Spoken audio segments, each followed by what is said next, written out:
বাঙালির পাতে এমন সর্ষে বেগুন না হলে কি চলে বলো। হ্যালো এভরিওয়ান, ওয়েলকাম টু গোটা পোস্ত। এখানে কিছু ফ্রেশ রুই মাছ নিয়ে নিয়েছি আর লবণ হলুদ দিয়ে মাখিয়ে নিচ্ছি।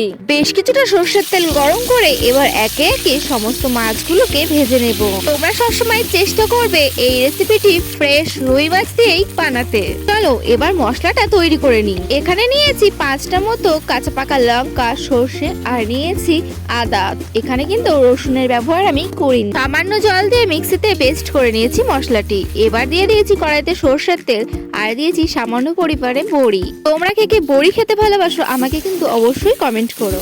আবারও বেশ কিছুটা সর্ষের তেল দিয়ে দিয়েছি সাদা পেঁয়াজ। এবার দেব মশলাটি। তোমরা দেখতেই পাচ্ছ আমি মশলাটা কেমন টাইট করে বেটে নিয়েছি। তোমরাও কিন্তু এমন ঘন টাইট করে বেটে নেবে। মশলা কষানোর সময় যদি পুড়ে পুড়ে যায় তাহলে তোমরা সামান্য জল দিতে পারো।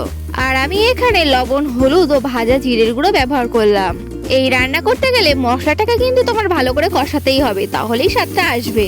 এবার আমি এখানে কেটে রাখা আলু ও বেগুনগুলোকে দিয়ে দেবো। আমি কিন্তু এখানে সাদা বেগুন ব্যবহার করেছি আর বেগুনের পরিমাণ ছিল 1টি। তোমাদের এখানে অল্প কিছুক্ষণ নাড়া দেখালেও এটা আমি মোটামুটি 10 মিনিট ধরে কষিয়েছিলাম। তোমরাও একটু হাতে সময় নিয়ে 10 মিনিট ধরে বেগুনটাকে কষিয়ে তারপর জল দিয়ে দেবে।